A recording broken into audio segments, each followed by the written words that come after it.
I had been doing some research into electric cars, and I am in California this week and decided to rent an electric car to try it out. I've driven electric cars before, but it has been a while and I have very little experience with them, and I have never had one for more than a day or two. So, since I had almost a week, I decided to try one out and see how it goes. And so I went to Enterprise and rented a Nissan Leaf. I had also looked at renting a Polestar or a Tesla, but various reasons around traveling around the 4th of July basically meant that the only thing available to me was a Nissan Leaf, which is fine. To get a real-world perspective, it would probably be better that I have a more normal electric car and not a luxury car, because of course a luxury car would be nicer, would be more refined, would have better features, and so I have something more real. And I found it very interesting to actually look at the practicalities of driving an electric car for a week. And California was probably the best place to do that anyway.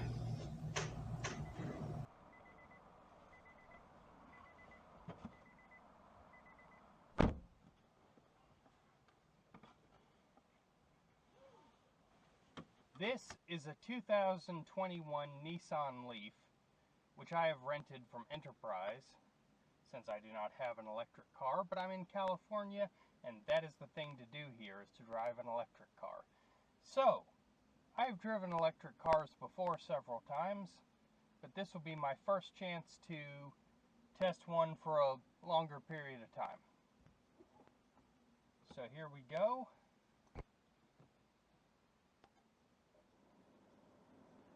Obviously, electric car, no engine to start.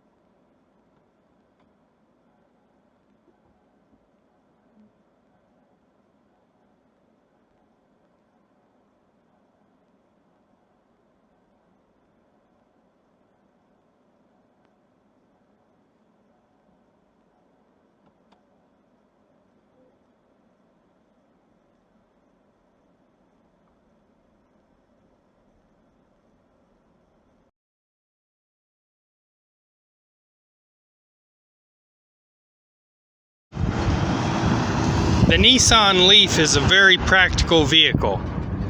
Despite its small size, it actually has a lot of cargo capacity.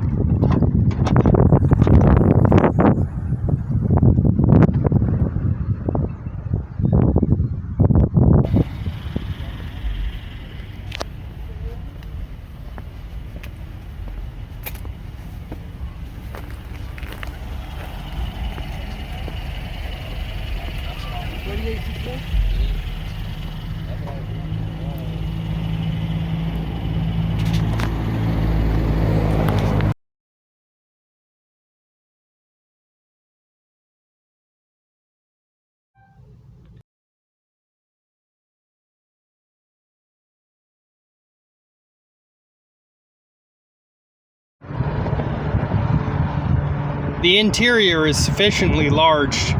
I'm 5'11" and I have absolutely no trouble fitting in here comfortably. And the ergonomics are very good as well.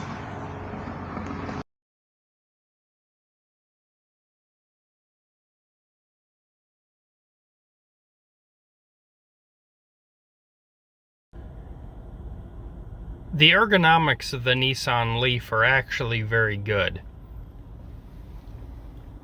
The display here has a map, and then of course controls for music.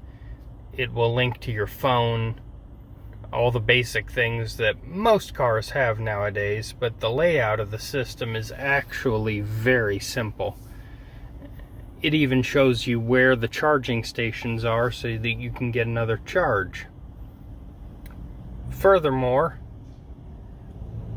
the instrument panel gives you all the pertinent information in terms of your direction, your how much charge you have instead of a fuel gauge, how far you can go, and all your controls for your e-pedal.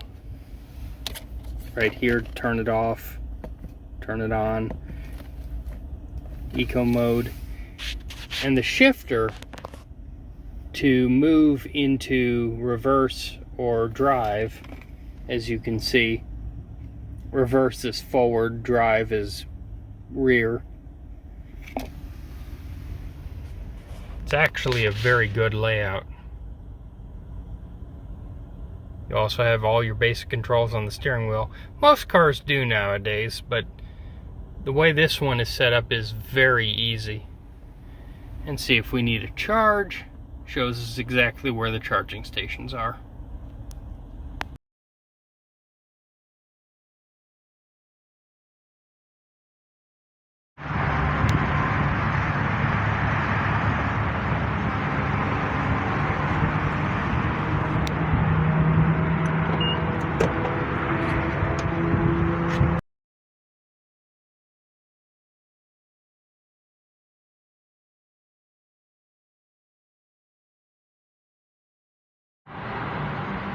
As with most modern cars, you push a button to start it. However, this button is lower than I'm used to. But that's all it does. You push the button and you are ready to go. There is no engine to start.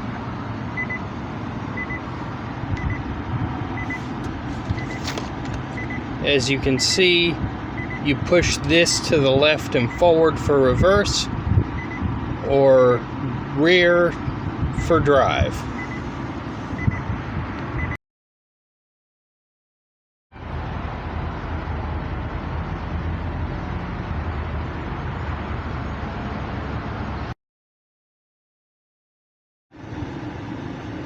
The shifter simply moves to the left, and if you pull back, it goes into drive, but the car will not move until you hit the accelerator pedal. If you push the shifter forward, you are in reverse. That is all you have to do. You move the gear shifter into the position you want and go.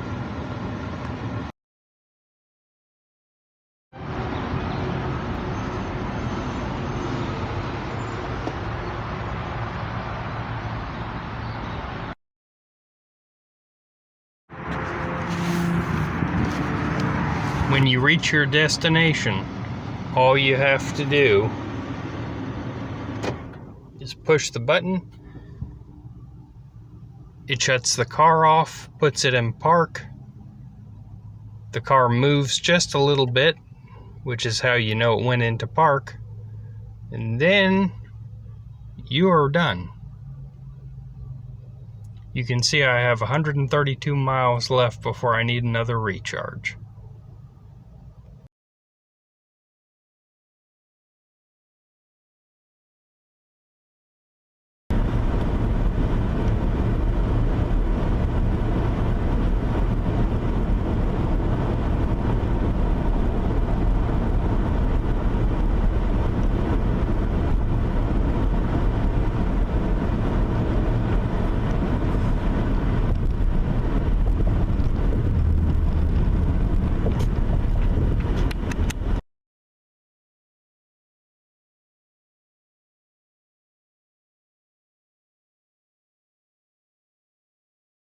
In many ways, driving an electric car is not that different from driving a gasoline or diesel powered car, and in many ways it is very different. One of the main differences that you'll notice has to do with the regenerative braking. The other difference is the acceleration. Because you have so much low-end torque with the electric car, when you first start moving, you have a lot more power than you would expect, and it fades as you go faster. you can accelerate from a complete stop to moving at a reasonable rate of speed much faster than you expect you would be able to, and then that dissipates. But the other difference is when you stop, like I'm stopping for this stop sign, all that I do is take my foot off the accelerator and the vehicle stops completely on its own with no need to hit the brake pedal. This one pedal driving makes it very easy to operate the car because you literally never have to use the brake pedal unless you need to make an abrupt stop. But I am finding that I practically hardly ever use the pedal at all. I'm now getting off the freeway, and I am going to disable the E-pedal and now re-enable it, and the car slows down drastically.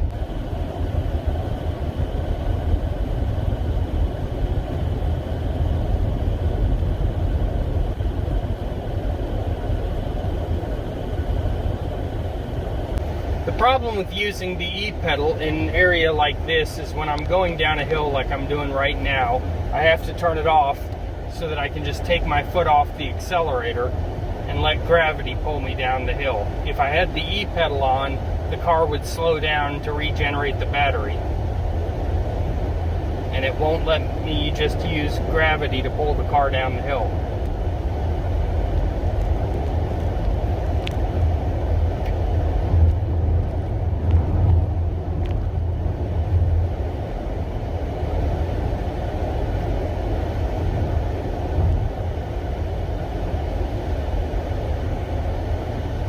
Now that I'm coming to a light, I can use the E-pedal to slow the car down. The car slows down to a complete stop purely on the power of the regenerative braking, which can actually bring me to a stop before I wanted to.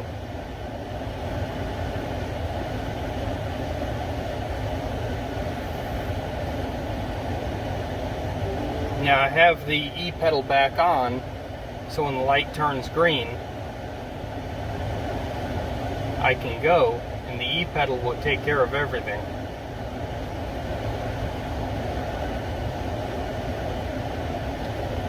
It really is a very impressive system. They've done a very good job of engineering, but you need to have this E-pedal on-off switch right where you can get at it easily, and they do.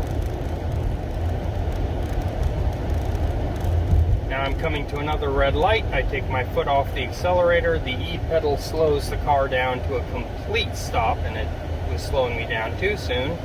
It actually works too well,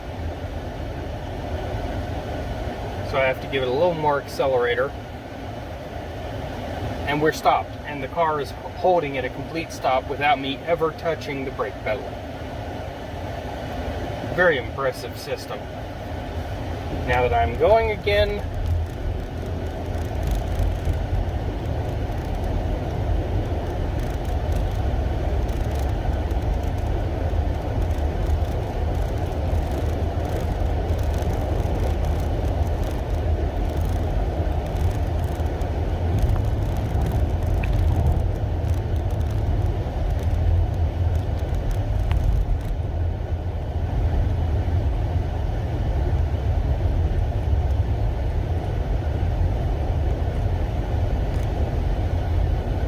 I come to another stop.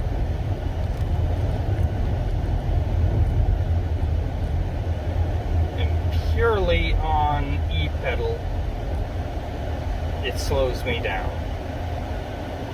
Even though I'm going downhill, not much, but downhill, it still brings me to a complete stop purely on E-pedal. I'm in Southern California. I'm in an area with a lot of steep downhills and steep uphills, and I have hardly used the brake pedal.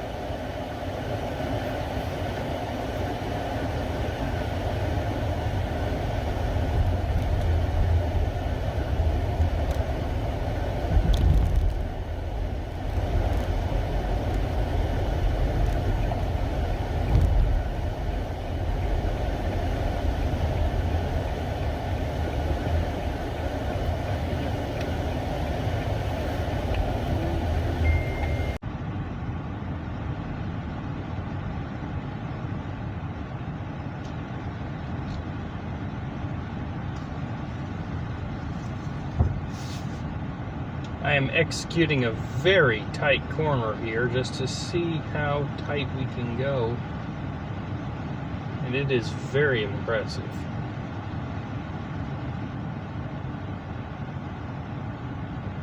Even for as small as this car is.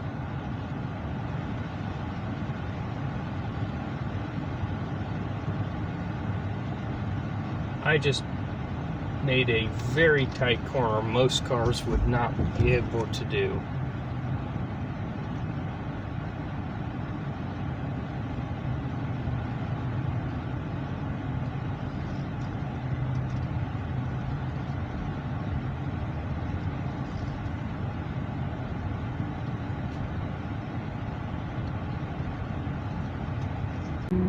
The Nissan Kicks looks to be about the same size as the Nissan Leaf. But the Kicks runs on gasoline and the Leaf is electric. The electric motor does a great job going up a hill. The electric motor does well going up a hill. Driving an electric car does require a little more planning if you're going a long distance, because you have to stop and figure out where you're going to be able to recharge.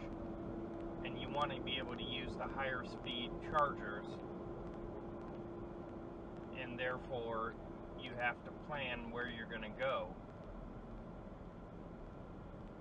Now the map on here will show me where the nearest charging stations are, and you can select that you only want to see the higher speed chargers. You can also select you only want to see free chargers. But you get what you pay for, and if you use the free chargers, you're not going to be able to charge the car as fast. So it requires a little bit of work. However, just driving around California here, this car has enough charge, it can go enough range. I don't have to charge very often. And when I do, if I use the high-speed chargers, and there are a lot of them around, it charges very fast. So it really has not been a problem. I don't know what effect the weight of the vehicle has on the smoothness of the ride, but it's not great. It's one drawback of this car. Seems to vibrate a lot.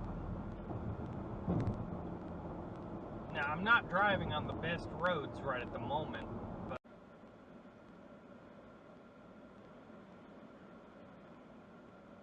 shutting the car off with just a button. Car puts itself in park. This time I nailed it. This time perfect. This time I nailed it. I stopped exactly where I wanted to, a reasonable distance from the car in front of me, purely on momentum and e-braking through the e-pedal. So all of that was converted to electricity.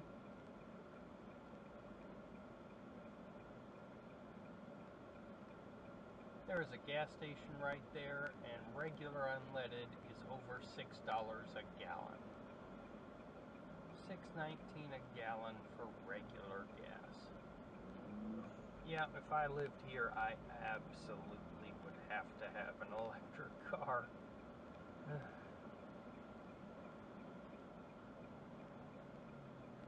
Diesel is not that much more. Diesel is only $6.69. Proportionally, that's not that much more.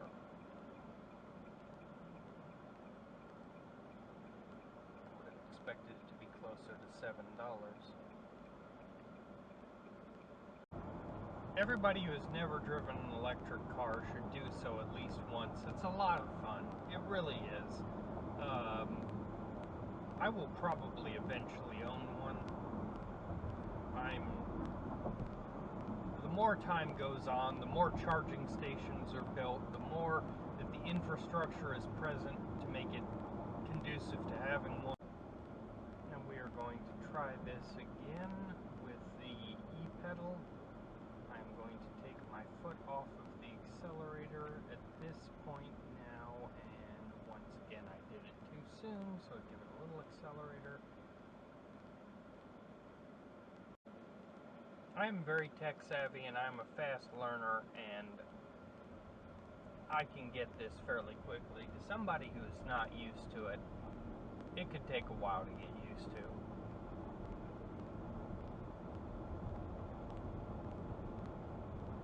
I expect when I get home, going back to a diesel car, I will probably unlearn this real quick. See, I'm going to take the E-pedal off because I'm going down a hill and I can just roll. Let gravity do all the work. If I had to hit the... Ordinarily, if I took my foot off of the accelerator,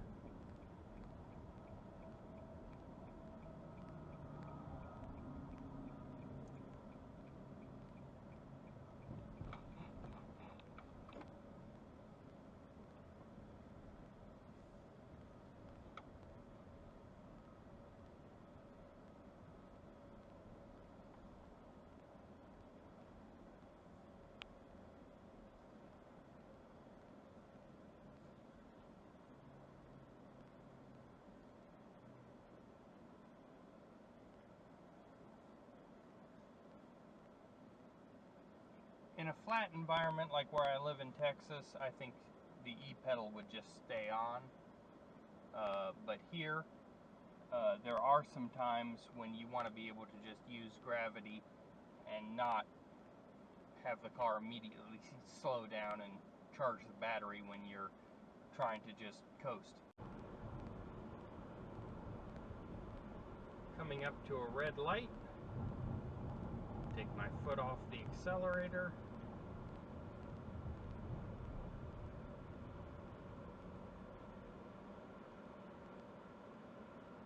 I made it all the way to Vaughn's without touching the brakes. I bet you I make it all the way back without touching the brakes.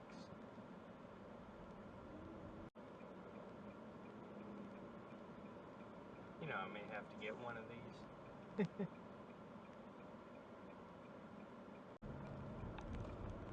Once again, going down the hill, turning the E-pedal off.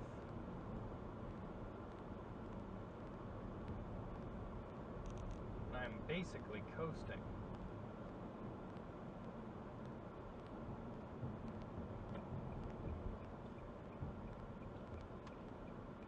Turning the E-pedal back on to slow down to make my corner.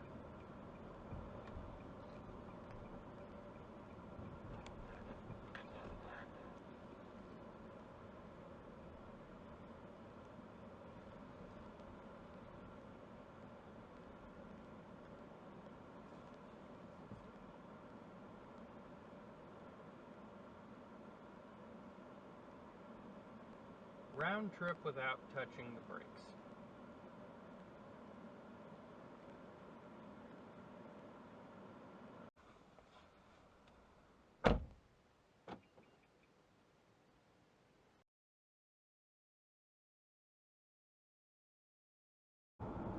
When driving on a highway like this is Highway 210, the car is not as smooth as I would expect it to be.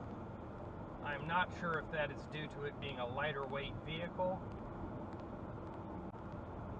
I have no idea, but you would expect this car to be heavier. I mean, it does have an electric battery, but it does not have an engine.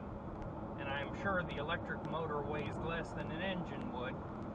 So I'm not exactly sure what the weight would be, but it seems to not be particularly smooth. All in all, I would give this car a very favorable rating, but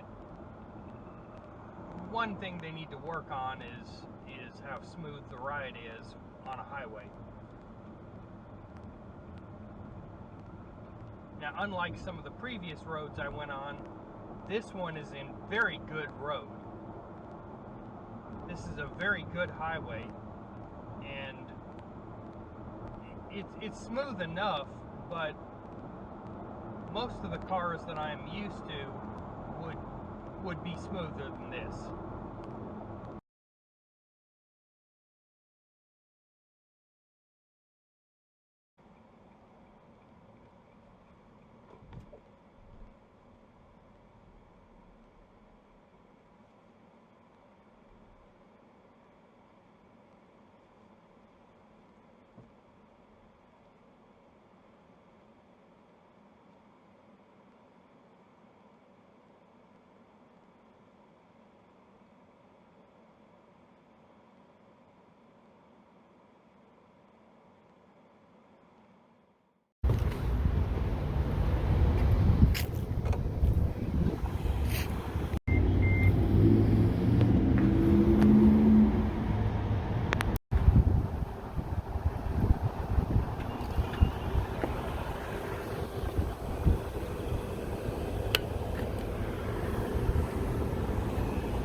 The sign does not appear to be working, but it made a beep.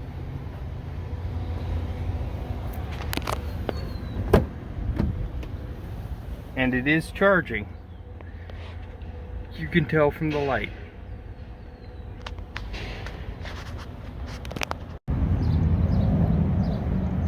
These Volta EV charging stations are free, but they use the Type 2 connector here, and it does not charge as fast as the EV Go, but you also do not have to pay for it. So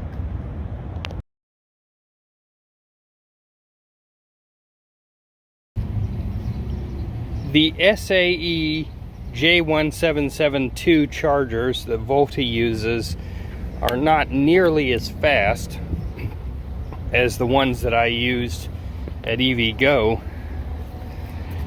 However, they do have the advantage of being free. So even if you have to take a little longer charging, can't beat free.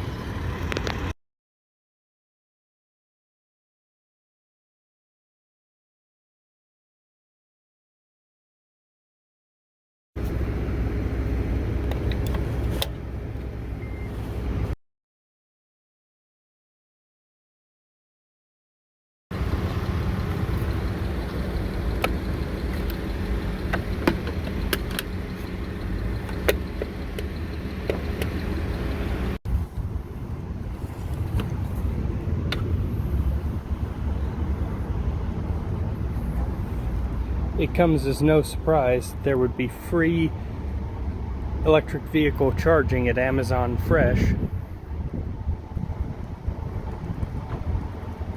since there is at Whole Foods, which is also owned by Amazon.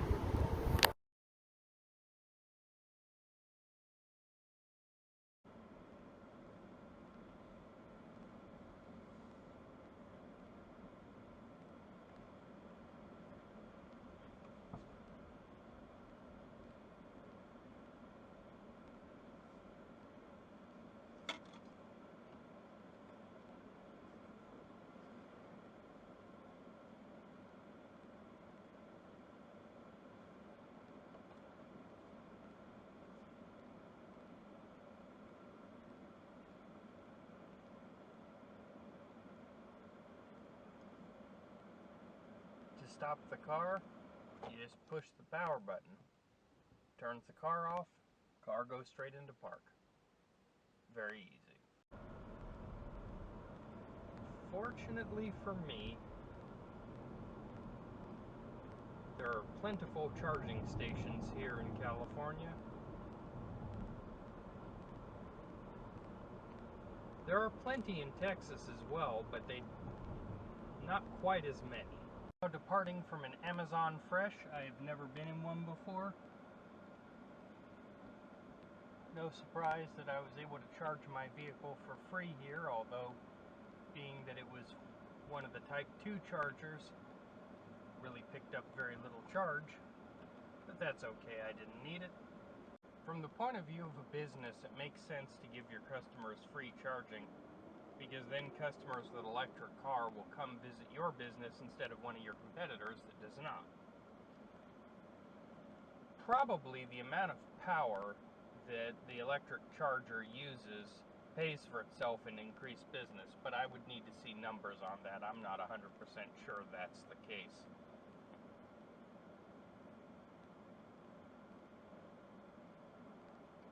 I suspect that's the case. I suspect that businesses that put in electric car chargers get more business and more customers, and then as a result they make more money.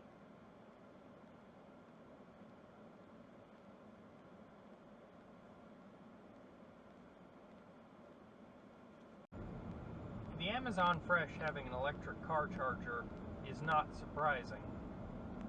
Electric car chargers do bring people in because they can get a free charge while they're grocery shopping, but the electric car chargers probably generate more business than what they cost in power. At least that would be my guess. But at the same time, those Type 2 chargers,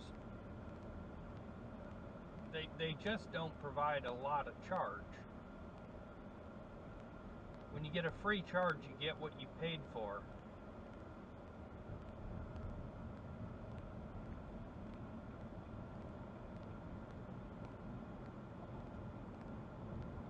The nice thing about this is that I have very little driving left before I return the rental car, which I have been very pleased with. I will be happy to rent an electric car in the future. I am now leaving the Volta station where I got a free charge, although it did not charge it very much. The SAE J1772 chargers just are not as fast as the chargers that I was using at EVgo. But I had to pay for those, and this was free. And you know what? There is a certain appeal to free. And there's an appeal for businesses because customers with electric cars are more likely to go visit a business if they can get their car charged for free. So I understand why businesses want to put these free chargers.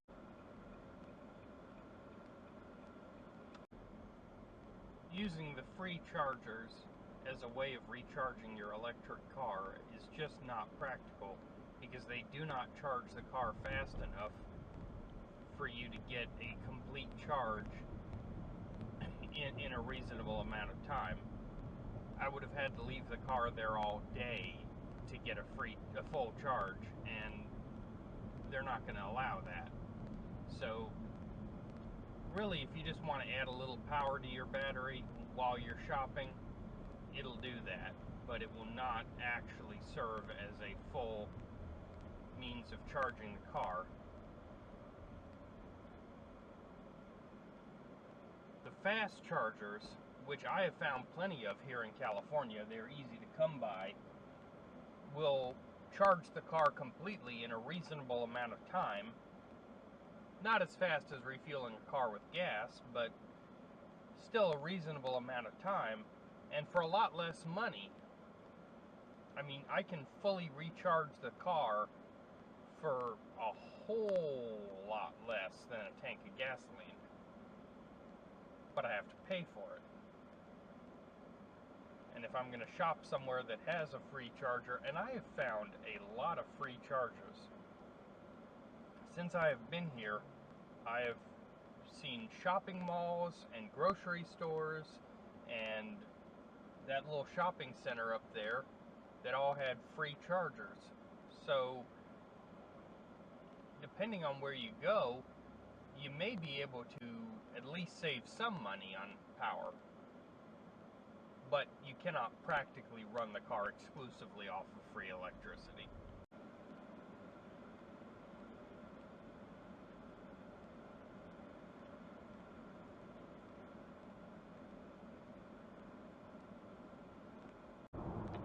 As time goes on and there are more charging stations and there's more infrastructure to accommodate it, I will probably eventually own an electric car. Not quite there yet, but it is the future. We will all eventually be driving electric. And based on my experience this week, I kind of like it. I really do. This has been a lot of fun. I wasn't sure I'd like it, but I do.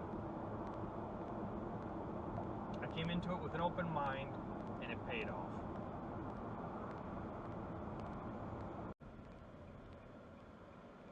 Now I'm doing something weird here. I am driving an electric car, and I am pulling into a gas station. Now this is because I want to get a soda, but it's kind of odd that I pull an electric car into a gas station. People might think that's weird, and they'd be right. Overall, I was very impressed with the electric car. There are a few issues that need to be sorted out first. One of the main ones is the higher speed chargers. The lower speed Type 2 chargers are simply not sufficient. In order for people to be able to drive long distances, they need to be able to charge the car in a reasonable amount of time. There are plenty of free charging stations around, or even some that you pay for, but they use slower chargers that are just not practical. In order for this to work, and electric vehicles are going to be the future, but in order for this to work, we need to have more of the high-speed chargers, and there just aren't enough across the country right now. There are plenty of the lower speed chargers, but even there are gaps. But in order for this to work, we need a large network of high-speed chargers that just don't exist in large parts of the United States at this time. Also, they are kind of expensive. So this is going to require some investment in order to make this actually work. But I was very impressed, and for driving around California, this is entirely viable, practical, works as advertised, and I was very impressed with it. I've seen a few hotels that have free charging for their guests, and even the slower speed chargers will work for an overnight stay because the car will be fully charged by the morning. So their practicality, there is a lot that can be done that works, and there is a lot of infrastructure in place. But overall, we're just not there yet. We're very close, but we're just not there yet. But as for the Nissan Leaf itself, it is a very impressive vehicle. It performs as advertised, and I had a lot of fun with it. And I recommend that everybody go rent one at some point the next time you travel somewhere. It's a blast. It really is. And I'm glad I did this. So,